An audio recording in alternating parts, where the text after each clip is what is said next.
नमस्कार, स्वागत है आपका एनएमएफ न्यूज में। मैं हूं आपके साथ शबनम। बात महाराष्ट्र की करते हैं, जहां बीएमसी चुनाव से पहले सियासी पारा लगातार बढ़ता जा रहा है। एक तरफ कहा जा रहा है कि महायुति में सीट बंटवारे को लेकर बीजेपी और शिंदे गुट में सहमति हो गई है और जल्द ऐलान भी होने वाला है, यानी कि महायुति में सब कुछ सेट हो गया है। जमीनी स्तर पर अब नेता कार्यकर्ता उतर चुके हैं। जनता को सिर्फ और सिर्फ विकास कामकाज के जरिए जोड़ा जा रहा है। और बात महाविकास अघाड़ी की करें तो बुरी तरह महाविकास अघाड़ी के दल टूट चुके हैं। ना सपा साथ है, ना कांग्रेस साथ है, ना शरद पवार साथ हैं। अकेले रह गए हैं तो उद्धव ठाकरे और राज ठाकरे। तो ऐसे में एक बड़ी खबर सामने आई है कि उद्धव और राज ठाकरे आपस में गठबंधन कर कांग्रेस और शरद पवार से लड़ते रह गए हैं। और इसी बीच अखिलेश यादव ने बड़ा खेल महाराष्ट्र में कर दिया है। अखिलेश यादव ने अपने उम्मीदवारों की अलग से लिस्ट जारी कर दी है।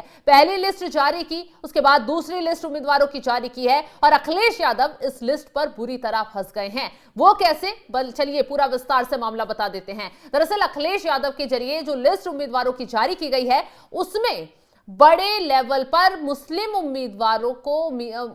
लोगों को उम्मीदवार बनाया गया है और यह लिस्ट विवादों के घेरे में आ गई है। लोग तरह तरह के कमेंट अखिलेश यादव को घेरते हुए कर रहे हैं। कोई कह रहा है कि भाई ये महाराष्ट्र में चुनाव लड़ने जा रहे हो या पाकिस्तान में लड़ने जा रहे हो। अखिलेश यादव को जमकर ट्रोल किया जा रहा है। तो कोई उनके पीडीए से जोड़कर इस पूरी लिस्ट को देख रहा है, कह रहा है कि अखिलेश यादव ने मुसलमानों को तो जगह दे दी, बाकी पीडीए के बाकी दलों को शायद जगह देना भूल गए। तो अखिलेश यादव अलग से इस मामले पर घिर गए हैं। लेकिन दूसरी तरफ कैसे उद्धव और राज ठाकरे के साथ ही अखिलेश यादव ने खेल कर लिया, यह भी जान लीजिए। दरअसल उद्धव ठाकरे को लग रहा था कि राज ठाकरे के साथ गठबंधन करेंगे तो बाकी दल विपक्ष के जो हैं वो खुद ब खुद उनके साथ आ जाएंगे और मिलकर विपक्ष मजबूती से चुनाव लड़ेगा। लेकिन राज ठाकरे का उद्धव के साथ आना ना तो कांग्रेस को पसंद आया, ना शरद पवार को पसंद आया और ना ही अखिलेश यादव को पसंद आया और सभी ने अलग अलग चुनाव लड़ने का फैसला कर लिया। तो एक तरफ तो महायुति का किला मजबूत होता जा रहा है, लगातार सहमति चीजों पर बन रही है, जमीनी स्तर पर सभी नेता उतर चुके हैं। दूसरी तरफ महाविकास अघाड़ी में एक दूसरे के खिलाफ ही नेता उतर गए हैं, एक दूसरे के खिलाफ ही अपने कैंडिडेट खड़े कर दिए हैं। तो जाहिर सी बात है इसका सीधा फायदा किसे होगा? महायुति को होगा।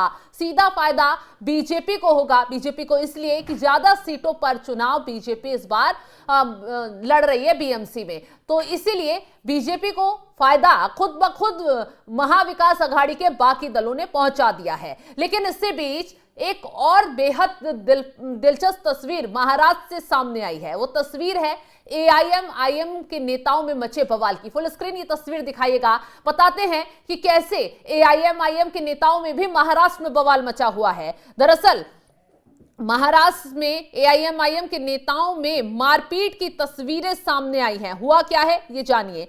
छत्रपति संभाजी नगर में एआईएम पार्टी में टिकट को लेकर अंदरूनी विवाद उभरकर सामने आया। पार्टी के दो गुटों के बीच मामूली झड़प होने की घटना हुई।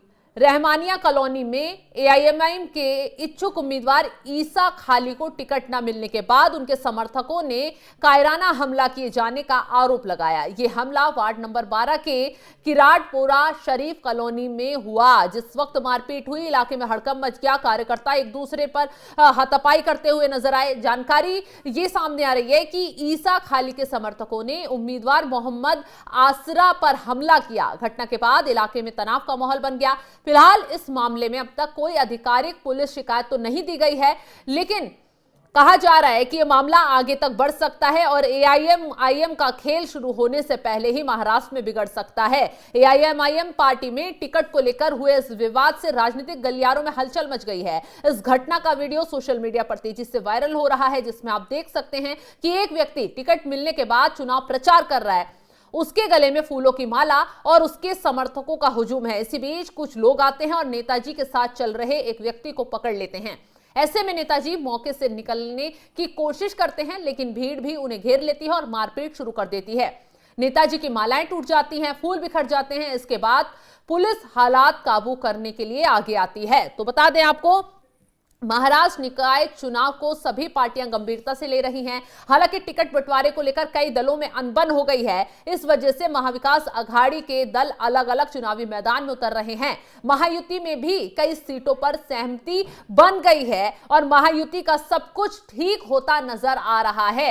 तो यह कहना गलत नहीं होगा कि बीएमसी चुनाव से पहले महायुति की रणनीति मजबूत होती दिख रही है और दूसरी तरफ महाविकास अघाड़ी का पूरा खेल बिखरता टूटता हुआ नजर आ रहा है। उद्धव ठाकरे सपने देख रहे थे कि इस बार बीएमसी में कुछ भी हो जाए चुनाव जीतकर ही रहेंगे, इसलिए उन्होंने वो पुराने मुद्दे उठाए जिसके बलबूते पर अभी तक बीएमसी में वो काबिज रहे, यानी मराठी अस्मिता का मुद्दा।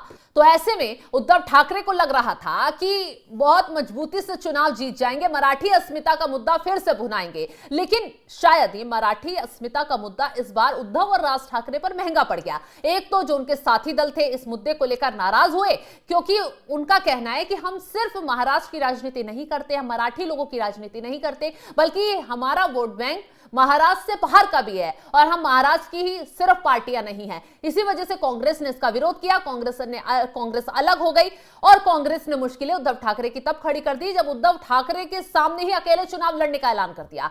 दूसरी तरफ शरद पवार भी राज ठाकरे के साथ आने से नाराज हैं, क्योंकि वो अपनी रणनीति से आगे चल रहे थे। उद्धव ठाकरे ने उनकी रणनीति को आगे चलने नहीं दिया। इसके बाद कयास लगाए जाने लगे कि शरद पवार हो सकता है अजीत पवार के साथ मिलकर चुनाव लड़े। हालांकि बैठ के चल रही थी, बात अभी तक बनी नहीं है, फाइनल चीजें भी निकलकर सामने नहीं आई हैं। और तीसरी तरफ समाजवादी पार्टी भी अब महायुति से अलग होकर, महाविकास अघाड़ी से अलग होकर चुनाव लड़ रही है। एक के बाद एक उम्मीदवारों की लिस्ट जारी कर रही है, जिससे लग रहा है कि ये महाविकास अघाड़ी के जो दल थे इसका बीजेपी, शिंदे गुट या फिर यूं कहें महायुति से मुकाबला नहीं है, बल्कि आपस में ही ये लोग मुकाबला कर रहे हैं। और यही चीज कहा जा रहा है कि बीएमसी चुनाव में महाविकास अघाड़ी के दलों को ले डूबेगी, क्योंकि टुकड़े टुकड़े महाविकास अघाड़ी हो चुका है। एक दूसरे से ही नेता लड़ते हुए नजर आ रहे हैं, झगड़ते हुए नजर आ रहे हैं और काफी बवाल इस वक्त महाराष्ट्र में देखने को मिल रहा है। हालांकि एआईएमआईएम जो है वो महाविकास अघाड़ी का हिस्सा तो नहीं थी, लेकिन चुनावी मैदान में